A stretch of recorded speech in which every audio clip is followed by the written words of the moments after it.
Welcome to episode 541 of the Aussie Tech Heads. I'm your host, Jason Oakley, and joined with me on today's show is Big Willie. How you doing, man? Hey mate, how's things? Mr. William Tompkinson. Good, better than you. I'm still, I don't know. Still got the I've dreaded had, lurgy. I've had 4 blood tests in 8 days, and they still don't know what's going on. There's something funky happening, but hey, I'll persevere. Must have been a big prick then. No, it was just several small ones. A bunch of pricks. I actually bruised. I've never bruised before, but because I had so many all at once, I actually ended up bruising. Yeah, my dad's on blood thinners and he just bruises everywhere just walking around now. Yeah, it's a bit of an issue, but I don't know. I just basically, my white cell count is just like through the roof, which generally means there's an infection. Yep. And when I thought I had the flu last time I was on, I had absolutely no, after the blood test, had no signs of having the flu or cold or anything like that Oh, from okay. the blood test. So I never actually had that.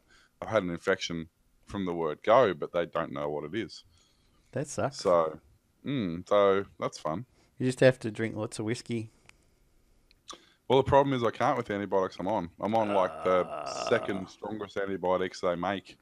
It's not like Um, erythromycin or something. and it's some weird, that's about as long. Yeah. um, I don't have it down here, but I went to my father-in-law's retirement party Yep. last weekend, and I thought we got at they had it at the bowls club. And we got at the bowls club at like 5 o'clock. I thought, okay, I'll just have this one drink. I have to have a drink to Yep. celebrate his retirement. I had a tequila and soda water because Yep. I do that sometimes, and just single shot tequila in a massive, like the biggest glass they make of soda water. Yeah. And by the time I got halfway through the glass, I was half cut. I'm like, okay, I've got to drive home later. So I ended up only having half a glass. And then, like 4 hours later, when we left to go home, I actually started to feel okay. Okay. So, Jeez. yeah, it's They turned you into a Cadbury's, man. They say to not drink while you're on this, and now I know why. Yeah, I had, I think it was erythromycin I had one time and nausea out the wazoo. It was terrible. Actually, really, I haven't had any side effects from it. Oh, that's good then. I've been really surprised. Although having said that, I do drink a lot of water naturally, and I'm making sure I drink even more. So Yep. I'm keeping my system flush. Flush it But out. yeah, they were, they were saying is nausea. There can be vomiting. There can be, I can come out in like a rash. There's a whole heap of different things. This particular one has side effects, but Yep. so far I've been on 2 weeks and I've Fingers avoided crossed. most of them. So, Well, Aussie anyway, Tech enough. Heads. Yeah, I was going to say enough about my medical history. So this week on Aussie Medical, Yeah. Aussie Tech Heads is brought to you by ATH Web Hosting at athwebhosting.com.au. Servers operating on SSD drives, immediate activation, SSL certificates, Aussie support, domain registration, easy install, WordPress, Joomla, Andrew Powell. And every time we say Aussie Tech Heads, Mr. T takes a drink by the look of it. not yeah, don't do that by the way. That'll end badly for the night. Not Looks like unfortunately Glenn couldn't be with us. He was going to be away today, so he's got He's Australia's. up in my part of the world somewhere this week. Yep, Hmm. the top two podcasters in Australia are on. So it looks as though he's chucked in a letter here. I'm going to assume came to him during the week. It's from Lindsay. Says, "Hi Glenn, thanks for the show." Well, Glenn's not here, so too bad. Oh no, we might as well do it. Always look forward to it. My question is it safe to remove the bloatware you get when you buy a notebook? Toshiba. From what I've read, the possible reason this almost new notebook is so slow to start and requires reboot regularly is extra junk Toshiba have put on there. I've never opened it, so I don't need to want to, but I've heard, I think, Jason say you can't delete uninstall without dire consequences. Thanks again. Not this, Jason. Delete all the stuff. There is some stuff that's hardwired into like their version of Windows that they pre-install, and you can't get rid of. I've got an Acer upstairs. If you try and delete it, it doesn't work, then it's supposed to be there because they want it there. But if you can delete it, delete it. Yeah. I spent the first thing I did when I got that laptop was I threw AVG on it and I put Chrome on it, and then I spent the next 4 hours uninstalling crapware off it. Yep. I couldn't get rid of things like there was a Semitech Vault and a few other things on there that I could not get rid of. So I formatted and put my own version of Windows on there because I Yeah. didn't need any of that. If you can do But, that, do that. but had I have done that from the start, I would have saved myself 4 hours. Yeah. um, You can always go into, if it's Windows 10, go just run Windows MS config. If you got Windows 10, the startup items, it'll say click here to open the task manager, and it's got them there. You can see all the crap that automatically starts. I've got Plays TV, comes with some app, and you could disable them there and try it out, restart. If something goes wonky, just re-enable it.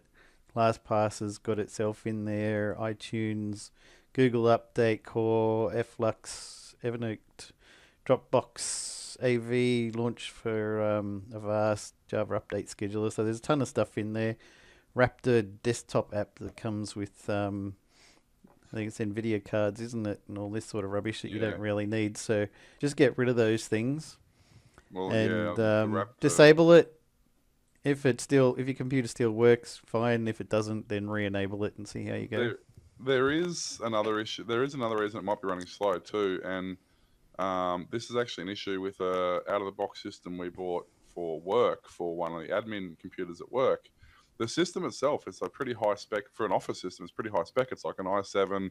It's got like a 2 gig video card, like 16 gig of RAM, but it's got a 2 terabyte hard drive, but it's a 5400 RPM, and it's I can't think what it is. It's a Western Digital storage drive. It's the one they use in DVRs. So it's a dog slow drive, and you bring up the system manager and you look at the hard drive, and the hard drive is just constantly maxed all the time, just because it cannot keep up with what the system wants it to do. It'll be good quality and reliable, but it's not going to be fast. That's right. It's bulletproof. The system will never have a hard drive failure, but it's just... Whack a SSD in for at least your boot up drive. Keep the other one there, but if you can do it, some laptops you can actually take out the CD or DVD drive and put in SSD instead. The other thing, what I did do with this system at work to make it faster is I disabled the, obviously turned off all the themes and all that sort of stuff because that saves system resources, but I disabled hibernation and suspend. And there's actually a command you can do in command.com in the back end to actually stop it from writing those files, because what it does with the suspend file and the hibernate file is it's always writing and always updating those files.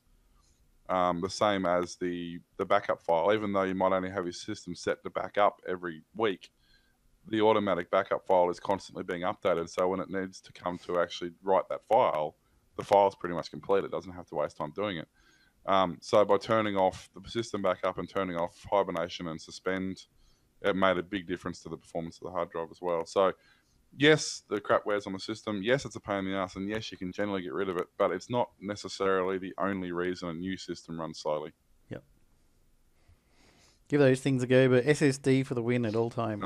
Yeah, I mean, if you don't need bulk storage, especially on laptop, SSDs are great. If you require huge amounts of storage on the laptop, not an external drive, but actually on the laptop, then okay, you're going to be in trouble for that. You have to stick with a spinning disk. But there's also various levels of spinning disks. There's faster drive, faster read and write time drives. Hybrid fusion ones. So actually, the hybrid drives look pretty neat. They've got a small SSD drive attached to them, which does all the pre-caching and buffering and stuff, and then it's got the actual drive attached. So I know they're faster. Well, they're in between. They're faster than a standard spinning drive, but not as fast as an SSD. Actually, speaking of that, just see Glenn put up on the Aussie Tech Heads a couple of days ago about the new drive that's being released. 12 terabytes. The 12 terabyte drive. Put there by me. Thank you very much. Was it you? Sorry. Well, see, this is a problem when we post under Aussie Tech Heads. We don't know who actually puts it up. The problem with that drive, I got a couple of issues with it. One is, have you seen the price on that thing? Huge. It's like $1,500 US. Huge. The other issue is it's dog slow because it's designed as a partial drive in a NAS system. It's not designed to be used by itself. Yep. So it's designed to be striped or rated. So it has a multi-platter write. So it has staggered heads that write to each platter, but what that means is it can only write in one linear motion at a time. Yep. And it really, really is dog slow. So unless you specifically want bulk storage, it's completely useless. Having said that, I have a NAS that has 3 or 4 2 terabyte drives in it. Yep. The NAS cost me like, I don't know, $150 or something a few years ago. And the drives, every couple of years, I just update, and they've slowly gone from like 500 gig drives to 1 terabyte to 2 terabyte drives. Yep. And Yeah, I the whole got thing two terabyte drives in my NAS, but I really need to get 1 or 2 other ones just for redundancy purposes. Yeah, and it's like $500 or something, and you're achieving the same goal. It's faster, it's accessible by multiple computers, and it's cheaper. So I don't understand. I guess their market would be for massive, big server rooms. Yep. Just for huge data dumps, I guess. But I can't really understand a corporation going, hey, let's update our 60 servers we have that have all got 4 terabyte drives in them, and let's put 12 terabyte drives in all of them and spend $1,500 a drive to do it. Yeah. I can't see them doing that, to be honest. They'd just add Eventually the price will server come down. Yeah. Well, but see, I thought now this is interesting actually, because remember a few years ago when Japan got hit by the earthquake, Yep. and suddenly spinning drives became really, really expensive, and SSDs became cheap because the neodymium magnet factory basically got washed away. Yep. For years, I was talking about how spinning drives were going to go away and SSDs were going to make a comeback, but in the last 12 months, there's been some stupid fast spinning drives hit the market. Yeah, and people just want the cheaper ones. Well, that's it. They've slowly priced themselves back into the market again, but I don't understand this 12 terabyte drive. Just doesn't make sense to me. Like, I don't understand where it's supposed to fit. It's not going to fit in a residential situation. It's not going to fit in a standard commercial situation because they're already going to have their storage solutions in place. Yep. And it's not going to fit in an industrial data farm because they're not going to spend that much money to make, because they rely on the cheapest storage options possible. And you can buy, if you buy a 4 terabyte drive, you can buy like 6 4 terabyte drives for the same price as 1 12 terabyte. So might as well. It doesn't make sense that this drive doesn't have a home. I can't understand it. Anyway, that's slightly off the point, but yeah, I found that interesting. Yeah. So there you go. That should hopefully help with your slow Toshiba. Don't buy a 12 terabyte. Yeah. Right. Highly recommended by Will. Yeah, highly recommended not to buy a 12 terabyte drive. How the NotPetya cyber attack spread from the Ukraine and why it might still be a threat. The Ukrainian software firm used to launch last week's global cyber attack has warned that all computers sharing a network with its infected accounting software had been compromised by hackers. The attack used a virus, dubbed NotPetya by some experts, to take down thousands of computers in dozens of countries, disrupting shipping and businesses. Investigators now say that the hack may be far more nefarious than previously thought.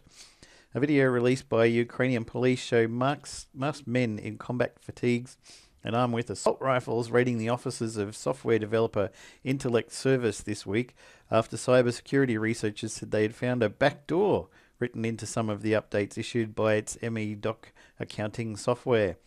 ME-Doc is used by 80% of Ukrainian companies and installed on about 1 million computers in the country. Interior Minister Arsen... Really? Cool. Arsen Avakov. Dude, that guy is like hardcore. Yeah, I know, right? Arsen Avakov said the police had blocked a second cyber attack from servers hosting the software.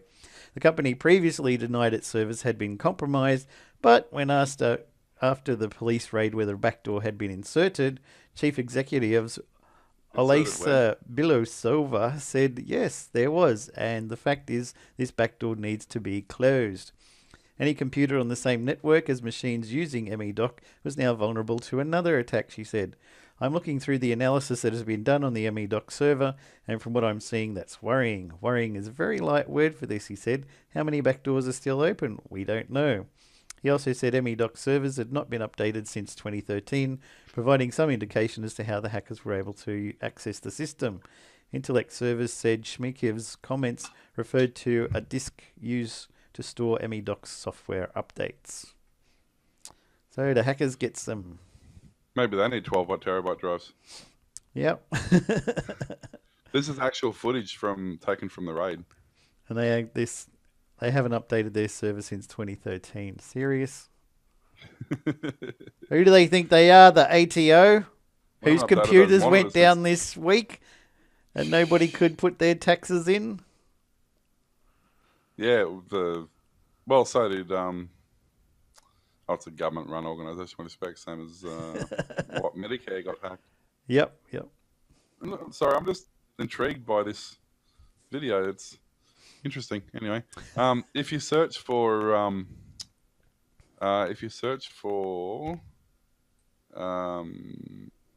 Ukraine cybercop raid video, yep, it's 4 or 5 minutes long, and it's really interesting.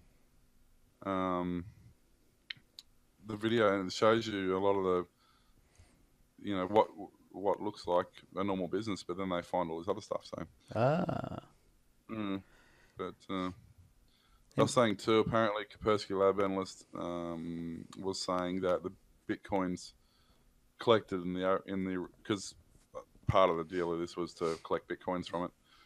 They're saying the bitcoins that were collected in the original attack have been withdrawn. And the original owners have been reimbursed. So I guess that's a good thing about having a Bitcoin that's fully traceable, which you can just cancel it and give it back. Yeah. So, yeah, that was interesting. You got any stories for us, Mr. T? If you see me ducking around, I have this camera tripod right smack bang in the middle of this monitor. So sometimes when I got to get to a tab, I've got to just look around it. It wasn't the best idea, but it was the best I could do on short notice. So speaking of hacks and whatnot, WannaCry. Now we talked about WannaCry a couple of weeks ago, how it infected the Victorian speed cameras. Yeah. So the Victorian police have suspended 8,000 tickets issued for speed and red light infringements after finding the WannaCry ransomware that had originally infected 55 road safety cameras apparently has infected just about all of them.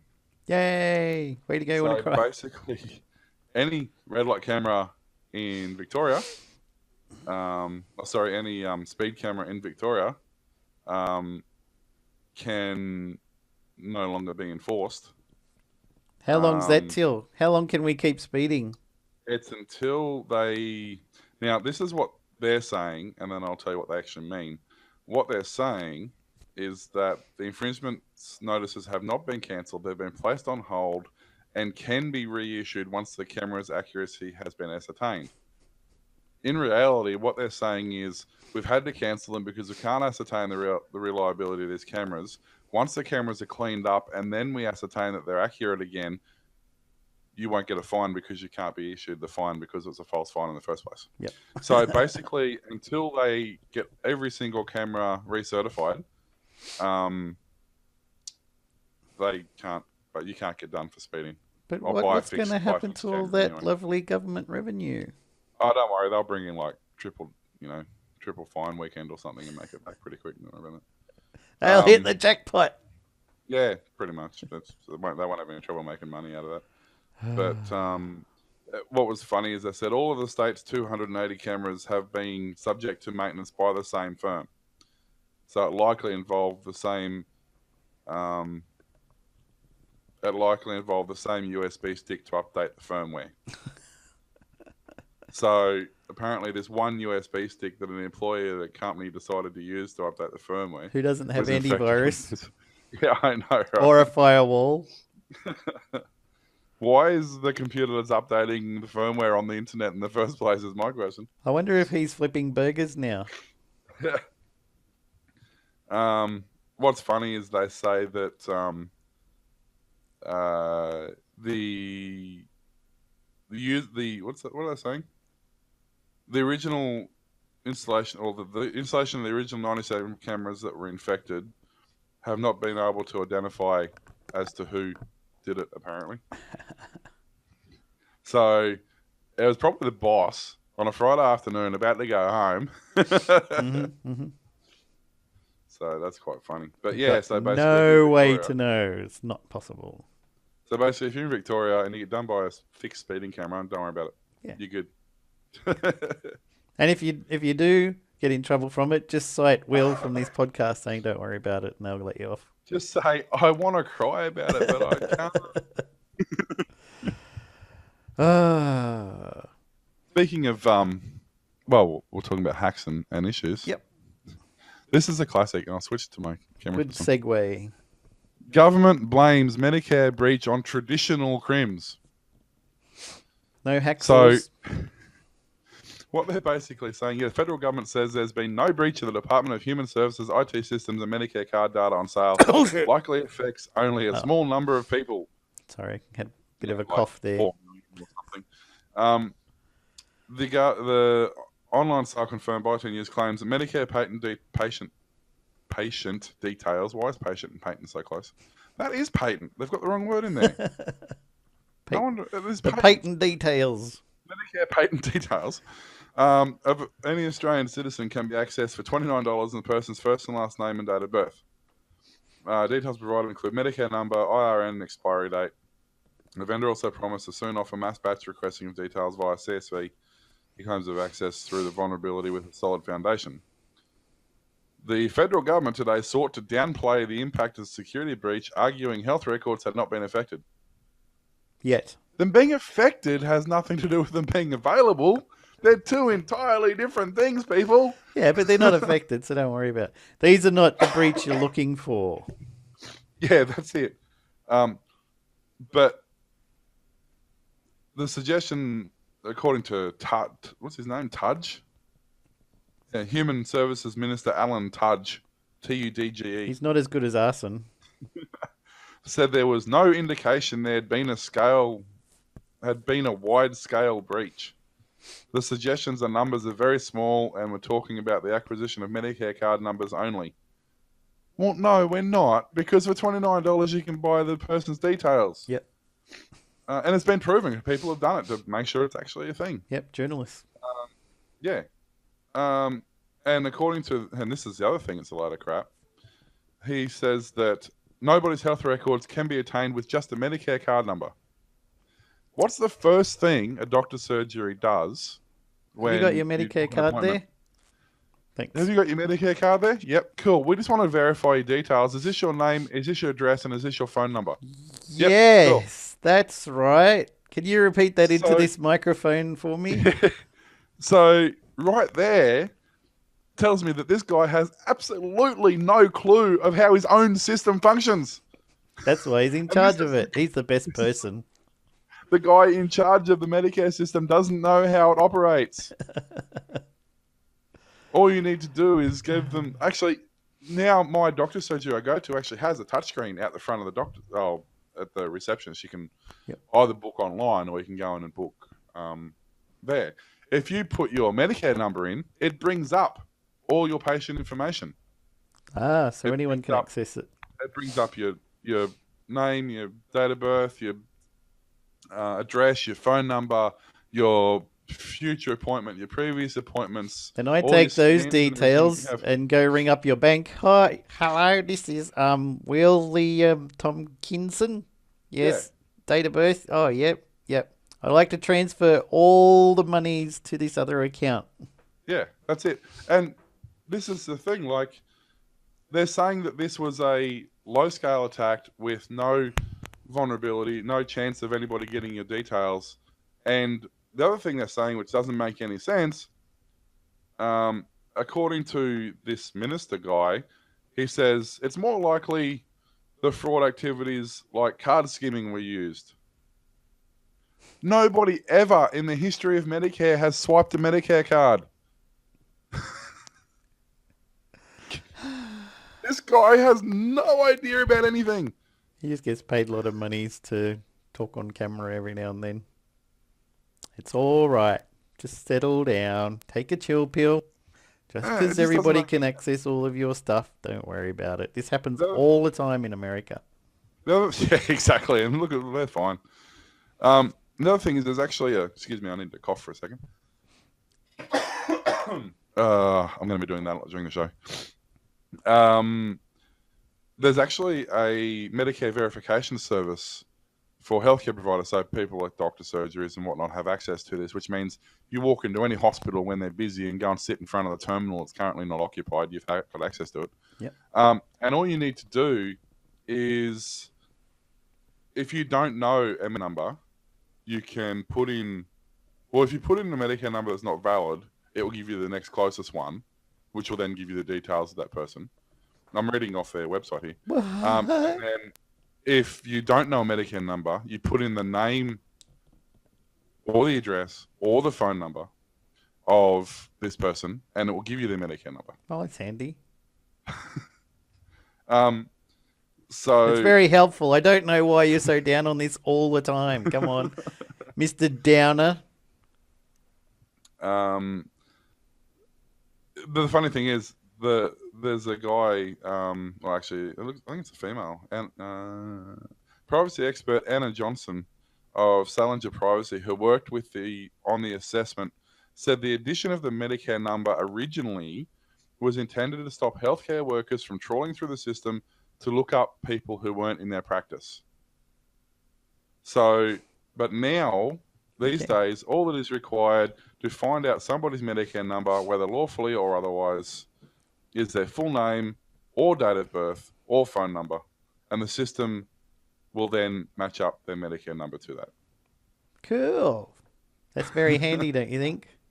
So, and according to this news story, which was on when was this published, does it say? July 4th. So July 4th was actually, this story was the day after it, because I remember reading about it the day before that. Happy Independence Day.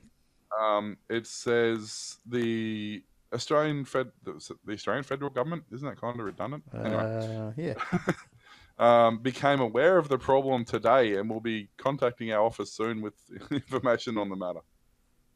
So 48 hours after this breach actually occurred, the government became aware of it. Yep. That's pretty fast in governments. Not 48 hours after the breach occurred. 48 hours after it hit the media about the breach that had occurred possibly who knows how long earlier. Yep. That's pretty fast for, governments. To go along with your story, government departments warned staff not to accept Medicare cards as a form of identity proof after reports surfaced that card numbers were being sold on the dark web. An internal memo sent to Australian Tax Office staff advised them not to accept Medicare cards as proof of identity until further notice. As a result of recent media coverage on Medicare card details being sold on the dark web, the Medicare card has been removed from the list of DVS documents until further notice. Effective immediately, do not accept this item of proof as the PORO, proof of record ownership process, it said. The ATO then reportedly backtracked on the directive shortly after, blaming confusion. Now you're affecting me. Blaming confusion between it and the government on how to deal with the dark web breach. Human Services Minister Mr. Tudge again confirmed on Tuesday that the sale of Australians' Medicare card numbers on the dark web had been referred to Australian Federal Police for further investigation. Mr. Tudge said it was believed the information was being obtained by, as you said, traditional criminal activity rather than a cyber attack. He would not clarify the matter was being investigated by police, but said he believed very small numbers of card details had been obtained. And just so happened that randomly the details of a journalist who was investigating this, he was one of those very small number of people. Yeah. And this is what I find funny about the whole identification thing. You can use your bank card. You can use, even less than that, you can use your Medicare card. Yep. You can use a bill. Yep. And you can use your birth certificate. Yep. None of which even have your signature on it, let alone your phone number. Your photo. Then you can use your bank card. You can use a credit card, things like that. Store cards are now accepted, which are slightly better because they have your signature on it. Yep. If you've chosen to sign them. Yep. Which you don't have to and do. then you actually can't just use your driver's license, which is the only one that actually has your photo and your signature and your details on it. Huh? Like when I went to get my replacement marriage certificate that I may or may not have lost, which got there's actually a funny story behind that. Don't tell, son. No, well, we thought we put it aside somewhere, and then we were trying to find it, and we couldn't find it anywhere. And I was having a clean out, and I sold a whole heap of old computer gear, old scanners, printers, copiers, fax machines, monitors, laptops. This guy can pick the whole lot up for like $100. And he rings me the next morning and goes, "Are you after your marriage certificate? Because I just found it in one of the scanners." But anyway, we're trying to get our marriage certificate, so I had to get my birth certificate. So in order to get my birth certificate, I rang up the New South Wales Birth, Deaths and Marriages. I said, "Can I have a copy of my birth certificate, please?" They went, "Yep. What's your name? What's your date of birth?" Told them my name, told them my date of birth. They go, "Yep, no worries. I'll send one out to you. Give us $30 What address would you like? Yeah, what address do you want it sent to? 123 Dodgy Way, New South Wales. So to get this whole process rolling, I've just ordered my birth certificate over the phone, or somebody else's. I now have that proof of income. I now go to Centrelink and say, "Hey, I'm a vagrant. Give me money. Here's my proof of ID." They then give me money. I now have a CRN, and I have a ID from them, and now I have ID from them, and I have my birth certificate. So now I go and get my driver's license. So now I've got 3 forms of ID. I then go get my Medicare card. I then go get my credit card. I then go get my bank card. So within a week, you are now somebody else with absolutely no effort. How secure is that? Yeah, it's great. It's brilliant. This is why I was saying to people, and this applies to this Medicare breach, it applies in general.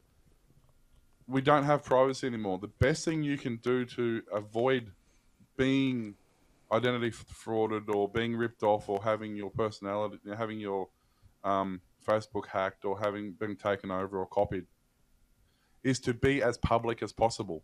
You need to be on YouTube. You need to be on Twitter. You need to be on Facebook. You need to have all these accounts set up, even if you don't use them. You need to have them. And then you need to use things like Facebook so that you have followers. And those followers over time will get to know you. They'll know your patterns. They'll know your postings. They'll know what you do and who you are. If suddenly that changes and becomes random and different, then they know that it's not you. Yep.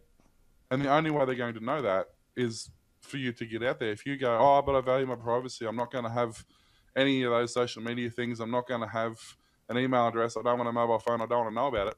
Well, you're the exact target that they're going to use because you have no online history, and it makes it really, really easy for them to create it for you.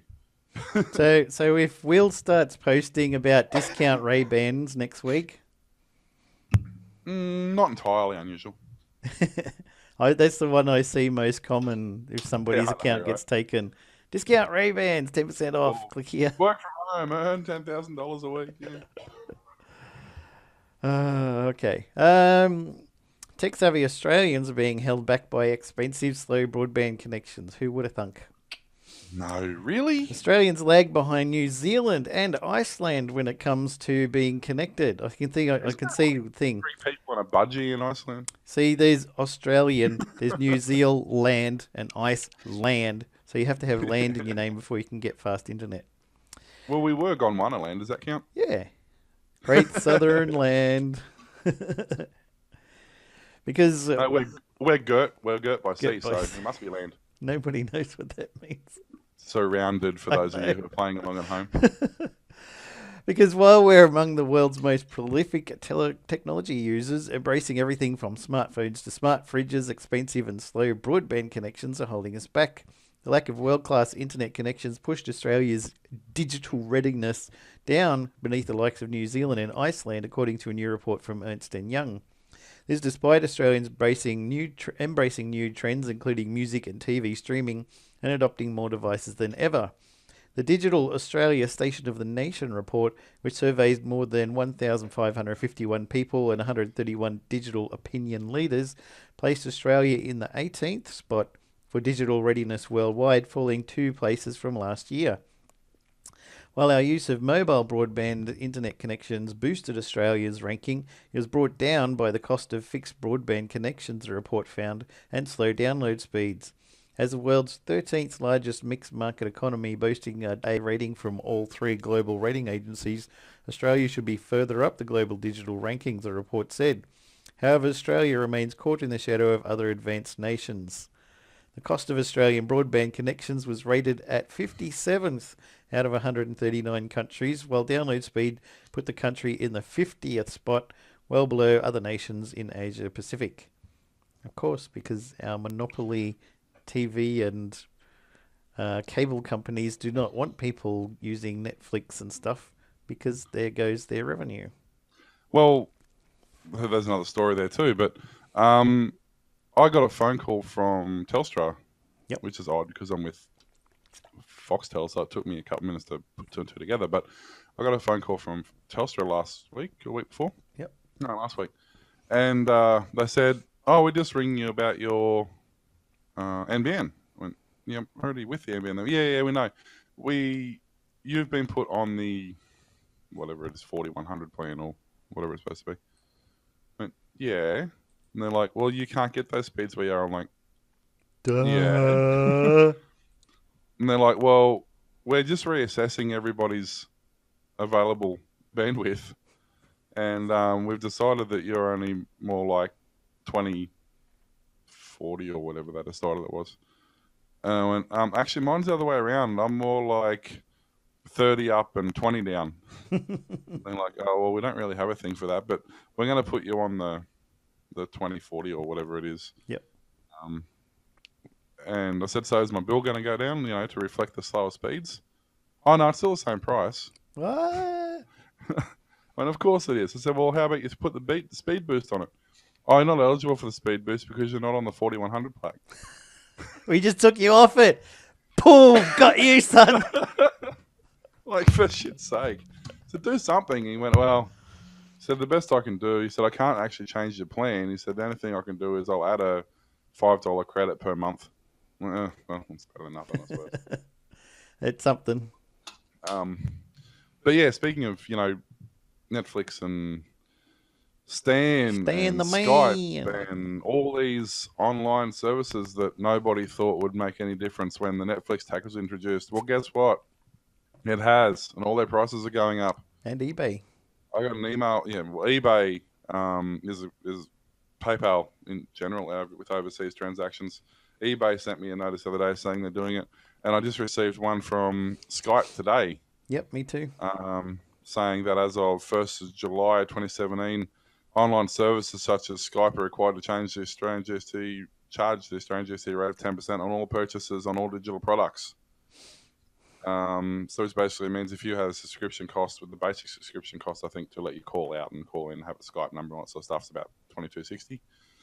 That will now be $24.60. So, extra couple of bucks. But the fact of the matter is, it's a digital service that's not even based in this country and it has no effect on the way this country runs. The only reason they're doing GST is so the government can make more money from it. That's it. There is no other reason. It's pure revenue. It has no follow-on effect. It's not going to benefit in any way. It's not going to be put into infrastructure. No. It's just going into the coffers. And the other issue I have with it is that it's set a precedent now. Adobe put their Adobe Online, which is their Photoshop in the darkroom, and which is already ridiculously insanely high price for Australia only. Yeah, that's right. It went up 20% last month or whenever they put it up, because they said if we want the service, we'll pay for it. Yep. Instead of the government introducing it, and now that's going to go up again because now there's going to be GST added on that. Yeah. So instead of the government introducing the GST, why doesn't the government get on top of this price fixing and say, well, look, we're part of the world too. We're no different than any other country, and it's a digital service. It's not like it costs you more to send it here. Do something about the pricing. But no, they actually want it to be as dear as possible. The government is the friend of business and the enemy of consumer. They're not here to help consumers. They don't give a damn about consumers.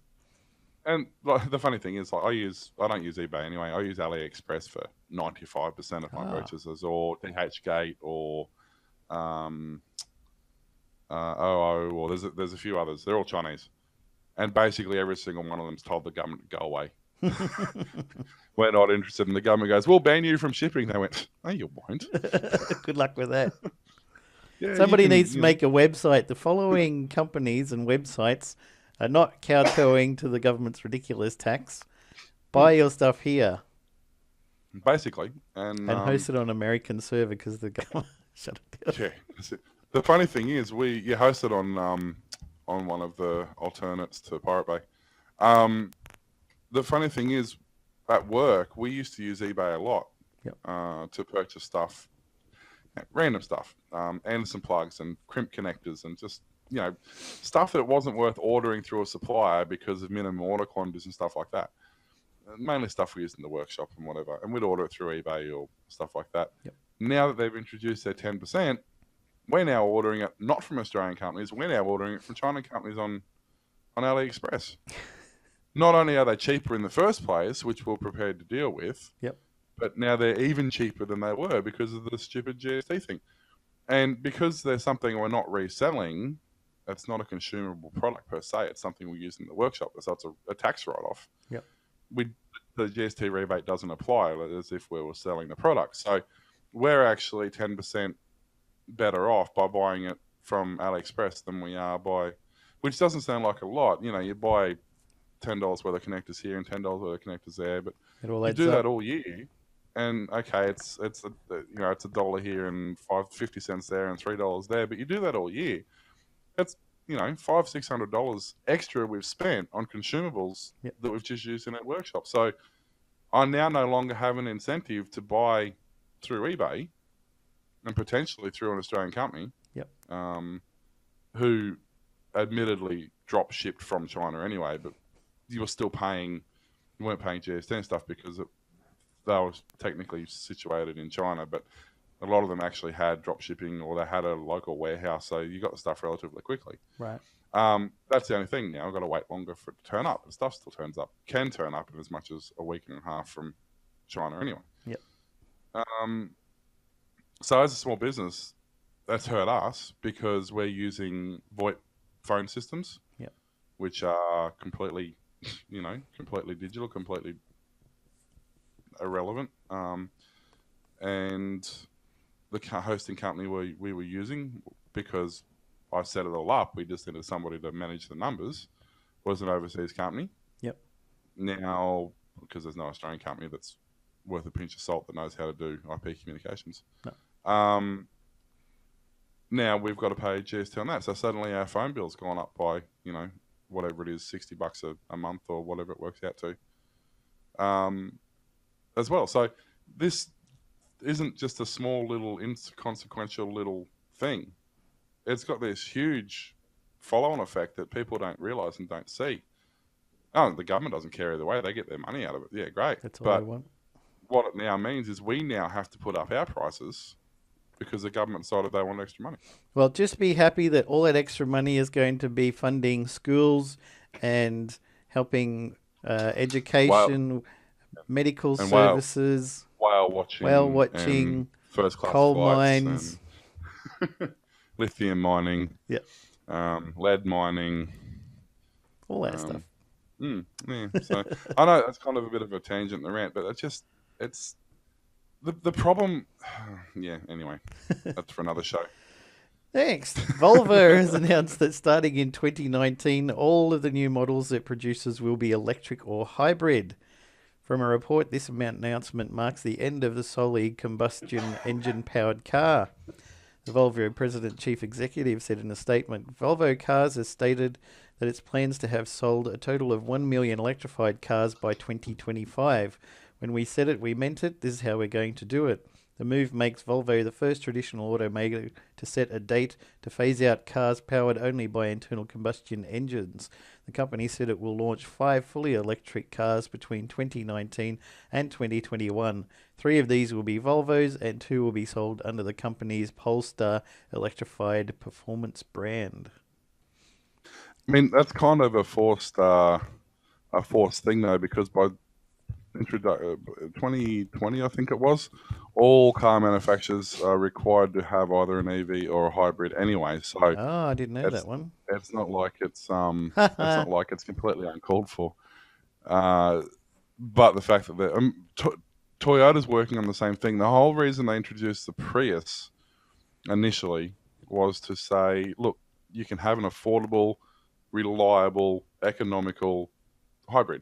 Yeah.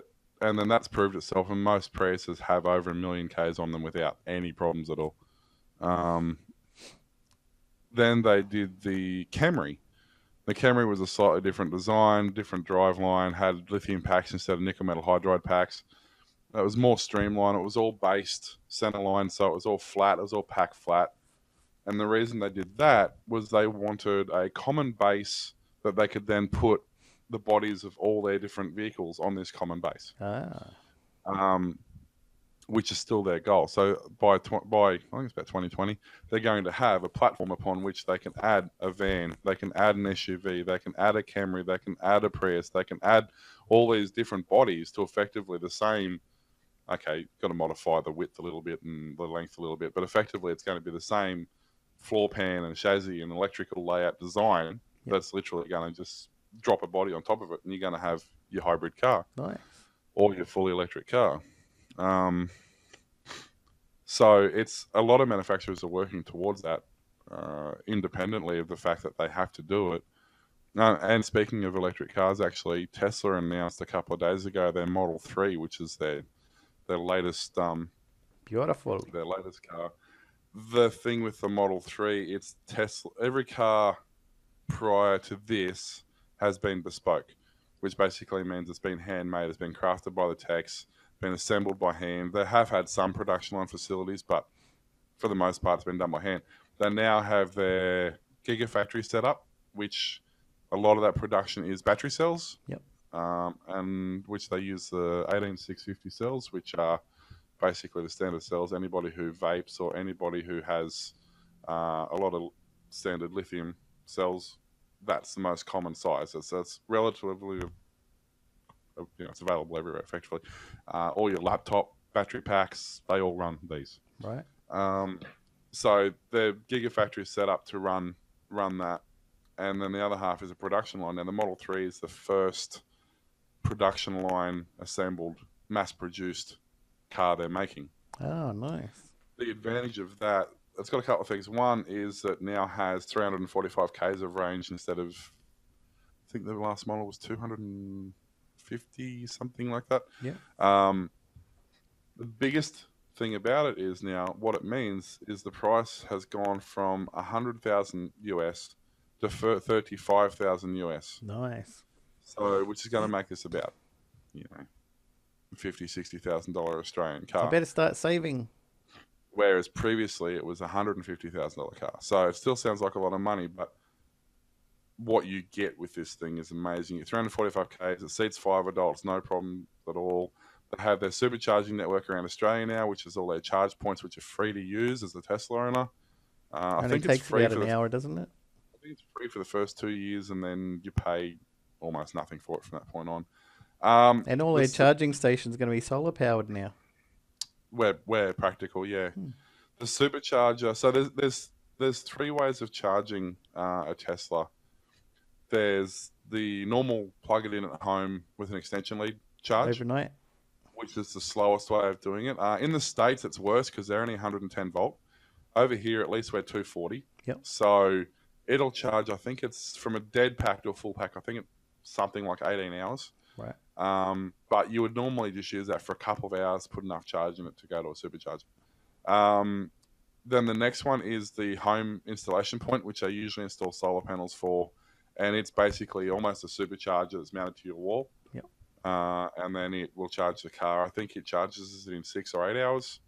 And then you can go to the supercharger, which is usually at truck stops or at cafes, or it's usually points of interest where you can go and do something for an hour and a half to 2 hours. Yeah, they got some down on the Central Coast, just a bank of them. You just park your car there, go in, get a coffee or something.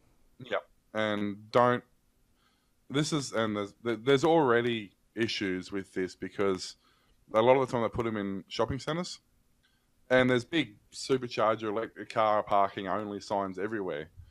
And there's big signs that say no ICE cars, which is internal combustion engines, which is basically a standard car. Yeah. But you can guarantee someone's going to park there. 8 of the 10 bays are taken up with standard cars. Yeah. Um, and it's about education. Effectively, it's becoming less of a problem in the States now that people are aware of it. But over here, because it's a relatively unspoken of thing, people just ignore it and they park there anyway, and you've got nowhere to charge your car. Yeah, I've got no So what idea of any supermarkets in Australia that have got superchargers. there is some. I could actually go and have a look. It's on the website here. I think there's Superchargerfinder.com or something. you you can go to the Tesla.com as well /charging. Yeah, so you can get up to 270. So it does the bulk of the charge, so up to 80% of the pack. It's up to 270 k's of range in as little as 30 minutes with the supercharger. The neat part is if you've got your trip programmed into the computer, it knows how far the range is and it'll tell you, oh, you've only got 15 minutes to wait. And it tells you where the next supercharger is on the GPS. Yeah, so apparently I'm in the UK, so let's not be there. What are you doing over there? Having a holiday? So if you have a look on their map, it's all East Coast. Oh, there is one in, not even in Perth, it's in Bunbury, seriously. But basically, there's the supercharger, then there's a destination charger, which is like at a motel where you stay overnight, a hotel where you stay overnight. So there's not much in Victoria, but the further up the coast you come, of course, because Any near you? they're spaced close enough that you can do a Brisbane to Melbourne trip. There is actually one recently record. They went between, was it 500 to 600 kilometers on a single charge in an electric vehicle? Well, yeah, I mean, but that's different. That's when Tesla quote their numbers, they quote real world every day. You can do it every time numbers. Like, so if they say 350 k's, Yep. that means jump in it, have the AC cranking, listen to your music, drive like you stole it. That's real world k's. Yep. The same Tesla, nannied with nice warm day where you're not running your aircon or anything like that. The battery packs are nice and warm. There's no rolling resistance. There's low humidity to help with the cooling of the engines. No big That stiff sort of hills. stuff. The same, yeah, flat highway driving. The same Tesla just did 395 k's. Will now do 500. Yep. So it's all about that. And there's people who brag about their plug-in Prius, for example, which is a standard Prius where they take the motor out, they put a battery pack in the front. So it's now basically straight EV. Yep. Which are good for a couple hundred k's. But the Prius is effectively a wagon. So if you take the back seats out, that entire back area can be filled with battery packs, and you can get 600-700 k's worth of battery into that area. Yep. So it is possible to travel 700 or 800 k's on an EV, but not anything off the shelf. Yep. People with the Nissan Leaf, they only have a 150k range or something. But once again, people make range extenders. They get a whole bunch of these 18650 lithium cells. Yep. They make themselves a 386 volt pack. You just glue them end to end. Well, effectively, it's not quite that simple, but effectively that's what you do. And you throw them in the boot, and you hook them up with a set of leads to the existing battery pack, and you built yourself a range extender. Nice. So there's a lot that can be done with them, but. So this Tesla, if you want one, throw $1,500. We'll get you a deposit. Yep. They're not expected to be released in Australia until till mid next year. So you've got 12 months to save up the other $100,000 you need to put on it. Look, I think, and I'm going to be shot down for this because I'm in the minority when I think this. Electric vehicles are going to be the way of the future. Yep. They're not going to be the only way of the future. There's always going to be a place for internal combustion engine, whether it be where you need necessity of hybrid, so you've got the distance, whether it be straight internal combustion engines for things like, cross-country trucking and stuff like that, where, you need that sort of thing. Internal combustion engines are going to survive, even if it's with the older generation cars or enthusiasts or collectors, and so they're always going to be around. That's not an issue. But I think once electric vehicles get more prolific, the prices will come down to make them to the point where if you live 30 k's out of town and you drive to work every day, Yep. you can buy. Well, actually, you can already buy one in India, but you can't register it in Australia because it doesn't have stability control. You can buy an electric vehicle capable of 100k range Yep. for 10 grand. That's all you need. And once you buy it, it effectively costs you nothing from that point on, other than tyres every 50 or 60,000 k's and a set of windscreen wipers every 6 months. Yep. Yep. That's literally all. There's the cabin air filter, and there's the air filter that keeps the battery packs cool. There's a couple of bits of cardboard. That's it. There's no servicing. There's no brake wear because they do have brakes. If you stand on the brakes really hard, they will lock up like a normal car. But because they use regeneration to recharge the battery packs, they basically turn the motor into a braking system. So they don't use brakes. So there's no maintenance on an electric vehicle effectively. And once you realize, okay, I can now pay 10 grand for a car that's going to get me to work and back. It's going to cost me. I've got 4 kilowatts of solar on my roof anyway. The car's going to cost me effectively nothing to charge. I'm going to need to spend $12 every 12 months to service the car. We'd be stupid not to buy one. Yeah. Because your next option is a $15,000 or $20,000 Echo or Getz or whatever that you have to still put fuel in every week. You still have to get serviced every 6 months. You still have to do all this stuff too. Yeah. You look at the balance there, and electric cars just make sense. Now people are like, oh, what about the pollution for the battery packs and blah blah blah blah. Not a big deal. There's a ship traveling from Australia to China with lithium on it anyway. It doesn't make any difference, regardless of whether or not you buy an electric car. That's going to happen. Yeah. Well, actually, in this case, now that's traveling from Australia to America because they're going straight into the gigafactory. But that whole thing's irrelevant. The mining's happening anyway. The transporting's happening anyway. The recycling's and this is the other thing. In a weird way, this is going to encourage recycling because currently, when a laptop battery pack dies, he says as he reaches behind him to buy a laptop battery pack. Currently, when a laptop battery pack dies, what do you do with it? You chuck it in the bin. Yep. Right? This is a brand new one that we can open, by the way. Here's one I prepared earlier. But what's going to happen with the advent of electric vehicles and with electric vehicle components coming down, like motors and drive lines and things like that, these aren't going to be chucked out anymore into landfill. These are going to be going to people who have boxes full of them, like that box sitting up behind me. That's full of secondhand 18650 cells that I've tested, rejuvenated, and I'm going to use for a battery pack. And that's what's going to happen. So there's people who talk about waste and stuff like that. It's irrelevant.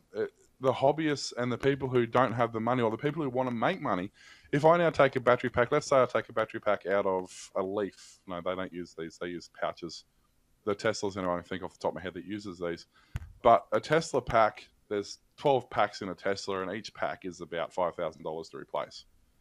If you've got a handful of these, you can then replace the faulty cells in that pack and get the Tesla battery back on the road again. So instead of somebody having to pay $5,000 to get one pack replaced, they now pay some guy $20 a cell and a couple hours labour. And a slab of beer. So this guy's now happy because he's got some money out of it. The Tesla owner's now happy because they jump back in their car and drive away again.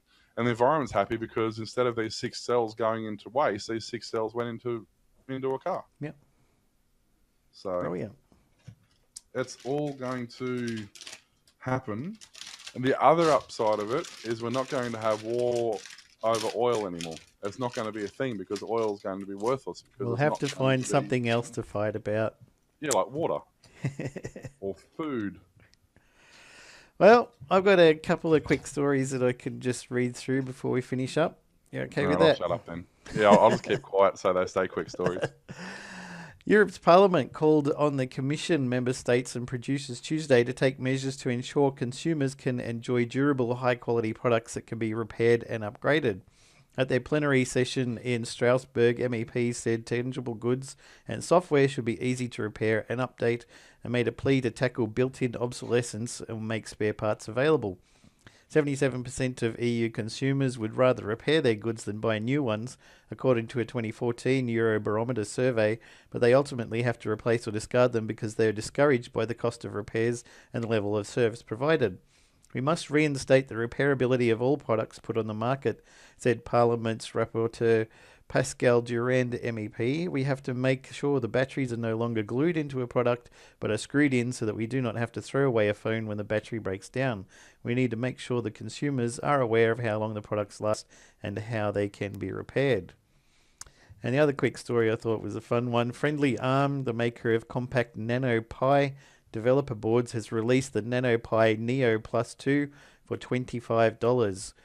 This board is an update to the recently released Nano Pi Neo 2, a $15 cookie-sized developer board measuring 40mm by 40mm or 1.6 inch with a 64-bit all-winner H5 processor, 512 meg of RAM and one USB port. The Nano Pi Neo Plus 2 is slightly larger at 52mm by 40mm, 2 inch by 1.6 and has two USB ports. It has the same H5 quad-core A53 ARM Cortex processor that comes with 1GB of RAM and 8GB eMMC storage. The Neo Plus 2 storage, in addition to gigabit Ethernet, puts it ahead of the Raspberry Pi 3 on paper, and at $25 undercuts the better-known board by $10. Yeah, it'll be interesting. It's really becoming as diverse as the Arduino at this point. Yeah, it's going to be a lot of fun. Going to have so many different choices. It'll be great, especially with the IoT, or the Internet of Things. Yep. It really opens up a lot of diversity. The problem is, of course, as we mentioned earlier, the more access you have of all your devices to the internet, the more problems you have with access of your devices to the internet. So, as that famous saying goes, the S in IoT stands for security. Yeah, that's pretty I much like it. that one. Anyway, everyone, thanks for listening to the Aussie Tech Heads show, broadcast weekly. We can be found at facebook.com/Aussie Tech Heads, twitter.com/Aussie Tech Heads, and youtube.com, you guessed it, /Aussie Tech Heads. Email us glenn@aussietechheads.com.au, will@aussietechheads.com.au, warlock@aussietechheads.com.au, and Eric at the same place. You're going to hear Aussie Tech Heads on Aussie Tech Radio, 24/7 back-to-back play of some of the best tech-related shows, podcasts from around Australia and New Zealand. New shows are added each Friday. Thanks for having us and listening to us crap on again for yet another week, and we'll catch you again in a week's time. I might be back. Hopefully Will will be. I'm not sure. I'm going to be doing holiday stuff next week. Depends how dead I feel. But it could be possible that I'll be back as well. So till then, take care. We'll see you all. Bye. Bye.